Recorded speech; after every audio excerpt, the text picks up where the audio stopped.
रखा था, वो पेड़ा को उठाया और निकाल करके सीधे उसे खिला दिया। समझ लेना कि जैसे ही आपने उसे खिलाया, महादेव उसी समय प्रकट हो गए, महादेव उसी समय प्रसन्न हो गए। महादेव ये नहीं देखता कि आप आए कहां से हो और जा कहां रहे हो, महादेव तो आपका भाव देखता है। ये धर्म है। और सत्कर्म क्या है?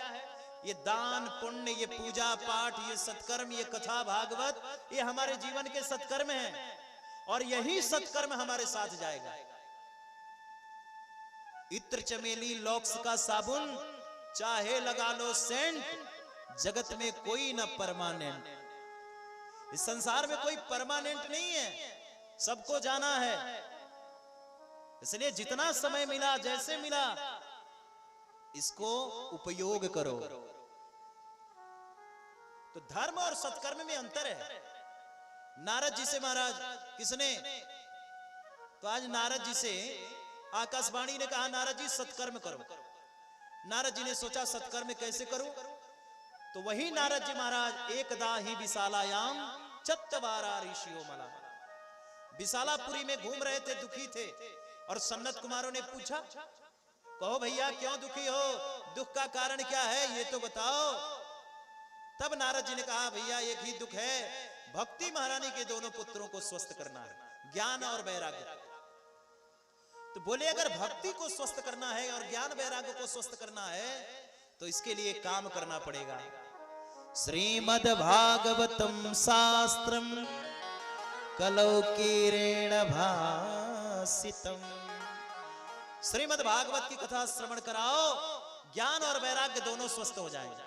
बोले महाराज ये भागवत क्या है? अरे भागवत तो हमने भी सुनी अपने पिता ब्रह्मा जी से। तो भागवत तो वेदों का ही सार है, तो भागवत सुनने से होगा क्या? तब तक महाराज ब्रह्मा जी के मानस पुत्र मुस्कुराए, बोले नारद आम बहुत मीठा होता है, लेकिन कोई ये विचार करे कि आम बड़ा मीठा है, तो महाराज आम का पत्ता कितना मीठा होगा, आम का पौधा कितना मीठा होगा। अब आम छोड़ करके कोई पत्ता चबाने लगे, पौधा चबाने लगे, तो वो स्वाद आएगा? अरे भाई स्वाद अगर आम का लेना है तो आम ही खाना पड़ेगा, भले ही वो पेड़ में फरा है, वो फल है, लेकिन पेड़ में वो स्वाद नहीं मिलेगा जो स्वाद आम में है। उसी प्रकार से ये भागवत है, वेद वेदांत उपनिषद सार, सारे ग्रंथ इसके अंदर बने हैं। इसलिए वेद सुन लो, वेदांत सुन लो, और गीता भागवत मुहुर मुहुर बार बार सुन लो, लेकिन जब तक भागवत नहीं सुनोगे कल्याण होने वाला नहीं है। नारद जी के समझ में आई, नारद जी महाराज दौड़ पड़े और नारद जी ने सोचा भैया भागवत का आयोजन करूं, और आयोजन करूंगा तो ज्ञान वैराग्य स्वस्थ हो जाएंगे। तो वार्तालाप कहां चल रही है? तो बद्री विशाल में। सोचा बद्री विशाल में तो कोई आएगा नहीं सुनने। अरे भाई आजकल तो सफर बहुत कम हो गया, बद्री विशाल में लोग जाने लगे, लेकिन उस समय की चर्चा है कि बद्री विशाल कोई जाता नहीं था, और जो लोग बद्री विशाल चले गए वो लौट के नहीं आते थे। तो बद्री विशाल कोई जा भी नहीं सकते थे, और जो चले गए वो लौट नहीं सकते थे। नारद जी ने सोचा अगर बद्री विशाल में कथा होगी तो कथा सुनने वाला कोई नहीं बचेगा। इसलिए महाराज ये कथा कहां होनी चाहिए? बोले गंगा जी के तट पे, हरिद्वार में। गंगा तट समीपे तू, जैसे ही पुनः आए गंगा तट पर बैठे, और गंगा तट पर बैठ करके ही महाराज कथा का आयोजन प्रारंभ हो गया। चारों तरफ से ऋषि महात्माओं ने सुना कि महाराज सन्नत कुमार कथा करने आ रहे हैं, तो महाराज भीड़ लग गई और सभी दौड़ने लगे।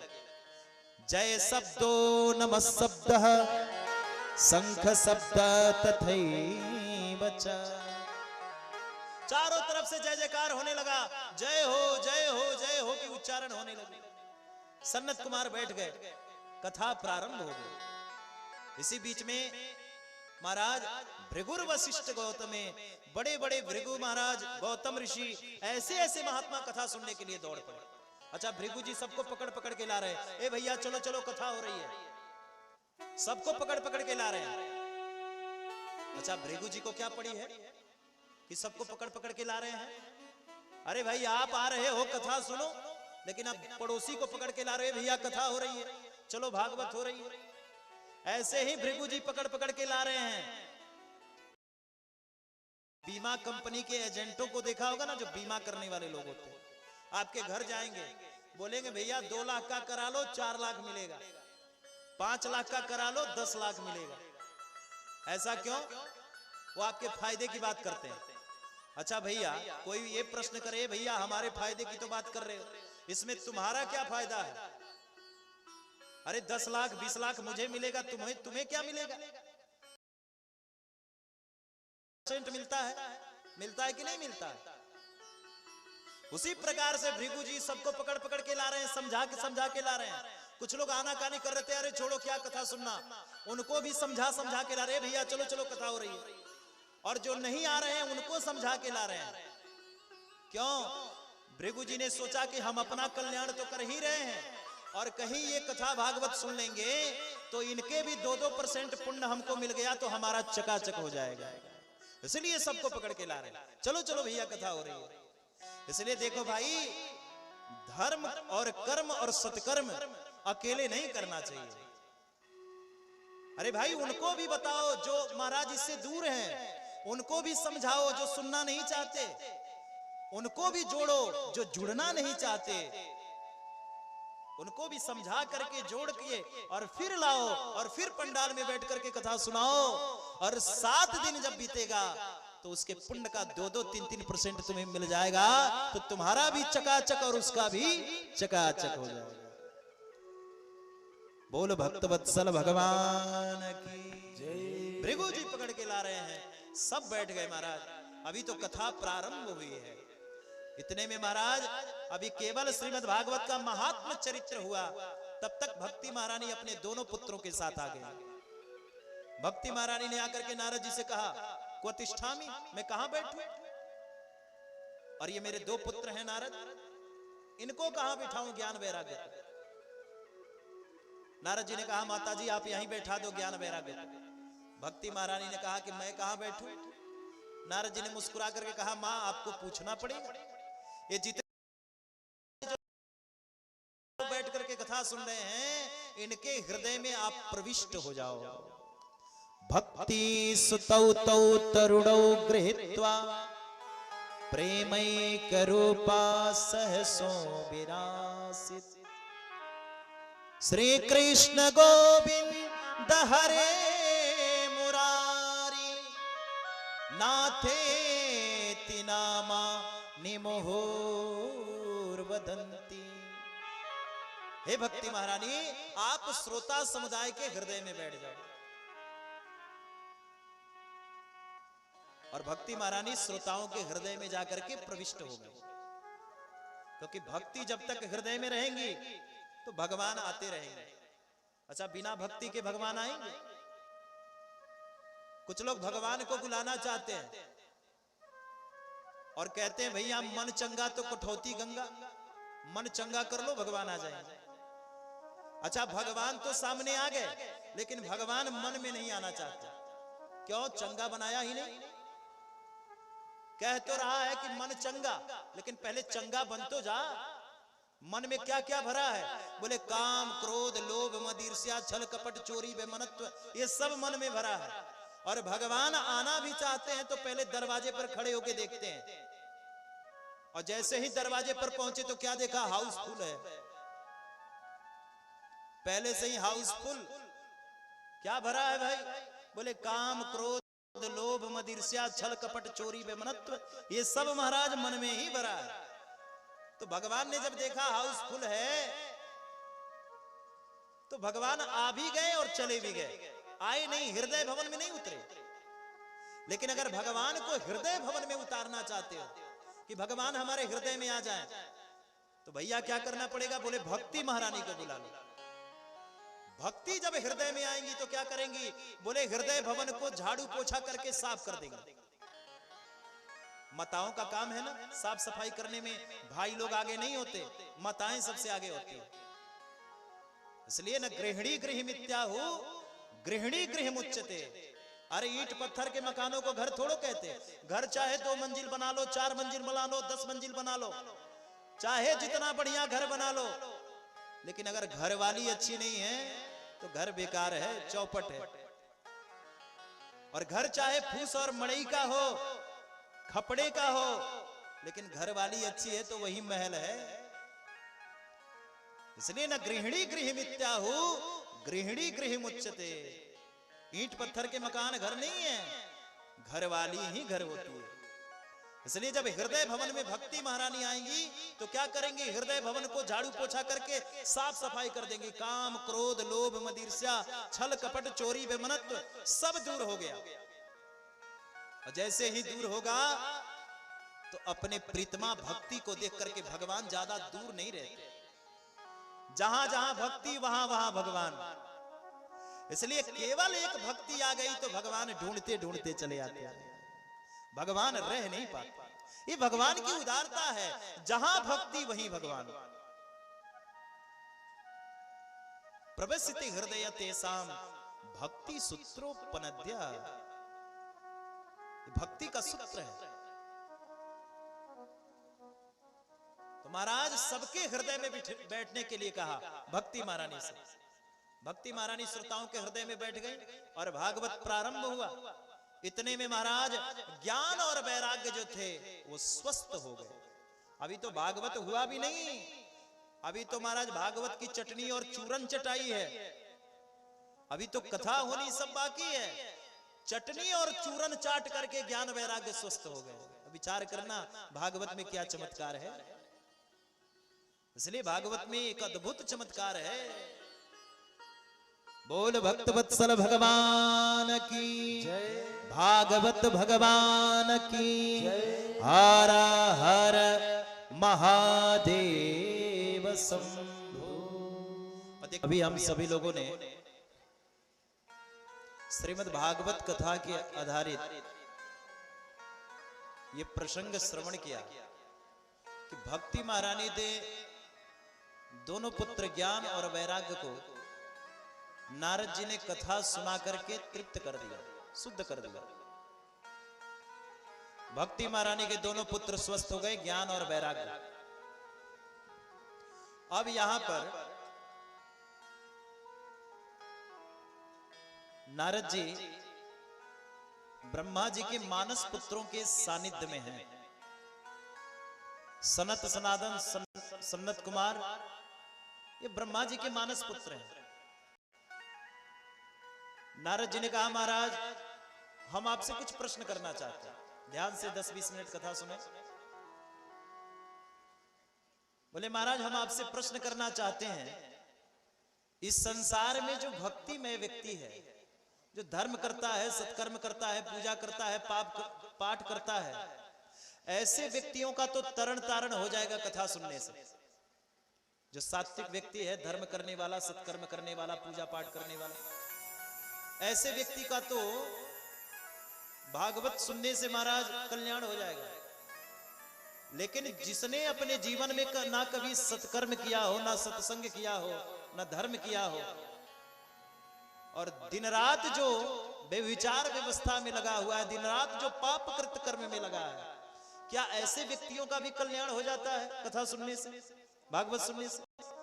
बोले महाराज बिल्कुल हो जाता है। बोले महाराज इसका प्रमाण क्या है? देखो भाई बिना प्रमाण का कुछ चीज पुष्ट नहीं है। भाई डॉक्टर साहब पढ़ के आए हैं, वो भी इंग्लैंड से, तो प्रूफ तो करना पड़ेगा ना कि भाई आप बहुत अच्छे डॉक्टर हैं। उसी प्रकार से भाई बिना प्रमाण का कोई बात नहीं। तो ये बताओ कि पापियों का भी कल्याण होता है कथा सुनने से, इसका प्रमाण बताओ। इसका भी कोई प्रमाण है? बोले महाराज बिल्कुल प्रमाण है। अच्छा कैसे प्रमाण है? सन्नत कुमारों ने कहा नारद हम तुम्हें एक ऐतिहासिक कथा सुनाते हैं, ध्यान से सुनो। एक समय की बात है, तुंगधागा नदी के तट पर एक पंडित जी महाराज रहते हैं, जिन पंडित जी का नाम है पंडित आत्मदेव शर्मा। पंडित जी महाराज बड़े सीधे साधे ब्राह्मण हैं, लेकिन पंडित जी की जो पंडिताइन है थोड़ा बड़ी खतरनाक प्रवृत्ति की। बोले महाराज क्या? जब तक पड़ोसियों पर झगड़ा लड़ाई नहीं हो जाता, पेट का पानी भी नहीं पचता। नाम है धुंधली पंडित जी, और पंडिताइन का नाम है धुंधली देवी। तो महाराज सीधा साधा ब्राह्मण है, दिन रात और लोगों में इनकी काफी ख्याति है, लेकिन पत्नी से थोड़ा उदास रहते हैं। लेकिन जीवन में विशेष उदासी का एक ही कारण है, क्या? बोले जीवन में कोई संतति नहीं है, संतान नहीं है, इसलिए पंडित जी दिन रात दुखी रहते हैं कि हाय मैं इतना संपदा कमा लिया, धन कमा लिया, वैभव कमा लिया, लेकिन जीवन में इसका भोग करने वाला कोई नहीं, मैं क्या करूं, कहां जाऊं? और जैसे ही पंडित जी घर से बाहर निकलते हैं, लोग महाराज इनको ताना देने लगते हैं। एक बार दुखी होकर के ब्राह्मण निकल पड़ा, क्यों? बोले मरने के लिए। गृहम कत्वा वनम गतः, घर छोड़ दिया, मरने के लिए निकल पड़ा। गृहम कत्वा वनम गतः, घर छोड़ करके जंगल में पहुंचा। जंगल में गया और जाकर के एक वृक्ष के नीचे जोर जोर से रो रहा था। इसी बीच में एक महात्मा जा रहे थे। महात्मा ने रोते हुए ब्राह्मण को देखा, तो महात्मा ने जाकर के पूछा, भो विप्रः कथम रोदसी, हे विप्र देवता क्यों रो रहे हो, रोने का कारण क्या है, बताओ। जब उस विप्र देवता ने उस संत को देखा तो रोने लगे, और रोते रोते बोले महाराज मैं अपने जीवन की क्या बात बताऊं, मेरे जीवन में कोई संत नहीं है, इसलिए बड़ा दुखी रहता हूं। संत ने समझाया, अरे ब्राह्मण हम तो सोच रहे थे कि भाई तू रो रहा है भगवान के लिए, तू भगवान के लिए रो रहा है, तू बेटा और बेटी के लिए रो रहा है। अरे भाई ब्राह्मण देवता, संसार में हम सुख उसी में ढूंढते हैं जिसमें सुख है नहीं, इसलिए हमारा सुख कहां है? बोले महाराज हम उसी में सुख ढूंढते हैं जिसमें सुख नहीं है। सोच रहे थे महाराज बेटा हो जाएगा तो सुखी हो जाएगा, हो गया तो हम सुखी हो गए। विचार करने लगे महाराज घर हो जाएगा तो हम सुखी हो गए। विचार करिए, घर हो जाने से सुखी हो गए। अरे भाई घर हो गया तो यहां सोचने लगे भैया यहां तो हो गया, एक हाजीपुर में हो जाए तो कितना बढ़िया रहेगा, वहां बन गया, चलो भगवान की कृपा। बोले महाराज हाजीपुर तो ठीक है, लेकिन पटना जो है सिटी है, बढ़िया है, बिहार की राजधानी है, वहां बन जाएगी तो सुखी हो जाएंगे। चलो भैया पटना में भी भगवान की कृपा से बन गई। अब सोचने लगे भारत की राजधानी दिल्ली है, एक यहां भी हो जाए, वहां भी बन गया। सोचने लगे महाराज अब इंटरनेशनल शहर है मुंबई, एक यहां भी हो जाए। दिन रात हम सोचते ही रह गए, होता गया होता गया। अब सोचने लगे महाराज घर तो हो गया, एक गाड़ी हो जाएगा तो सुखी हो जाएंगे। अब भैया गाड़ी भी हो गई, फिर सोचने लगे एक फैक्ट्री हो जाएगा तो सुखी हो जाएंगे। सब कुछ होता रह गया, लेकिन सुखी कभी हुए? कभी नहीं हुए। हम सुख उसी में ढूंढते हैं जिसमें सुख है ही नहीं, ना घर से सुखी ना परिवार से सुखी। हम जिसमें सुख ढूंढने लगे वही चीज हमसे दूर होता चला जाए। इसलिए ब्राह्मण बेटा से सुख होगा इसकी कोई गारंटी नहीं। इसलिए जीवन में कोई तन दुखी, कोई मन दुखी, कोई धन बिन रहते उदास, और थोड़े थोड़े सब दुखी सुखी राम के दास। इसलिए कोई तन दुखी, कोई मन दुखी, कोई धन बिन रहत उदास, थोड़े थोड़े सब दुखी परंतु सुखी राम के दास। जो भगवान पर निर्भर है उसको कभी ना सुख है ना कभी दुख है। इसलिए ब्राह्मण बेटा से सुख होगा इसकी गारंटी नहीं है, तू तो प्रभु का भजन कर कल्याण हो जाएगा। ब्राह्मण देवता ने कहा महाराज आप तो साधु महात्मा हो, आपको क्या बेटा बेटी का लेना देना। इसलिए बेटा से कितना सुख है मैं आपको बताऊं। जब घर में बेटा होता है और महाराज आकर के बालक जब गोद में बैठता है, पिता कहता है, किलकारियां लेता है, कितना आनंद आता है हमारा। इसलिए एक बेटा हो जाए। ब्राह्मण ने कहा तो ठीक है मैं देखता हूं तेरे भाग्य में है कि नहीं। लेकिन जैसे ही संत ने ध्यान लगाया, संत ध्यान लगाते ही घबरा गए। सप्त जन्मावधि तैव पुत्रो नैव च नैव च। अरे ब्राह्मण देवता एक जन्म की तो छोड़, तेरे 7 जन्म में भी कोई बेटा नहीं है।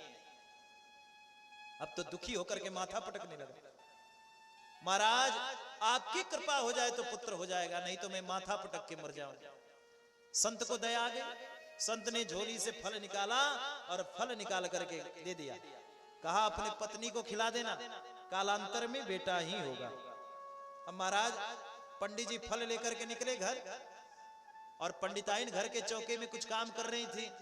पंडित जी ने आवाज लगाया, सुनती हो? धुंधली देवी दौड़ करके आई। क्या हुआ जी? देखो देखो एक फल लाया हूं। बोली चिल्ला तो ऐसे रहे जैसे 9 लाख हार लेके आए हो। अरे तो ये फल क्या मैं पहली बार देख रही हूं? मैंने अपने मैके हैं। कहो क्या है?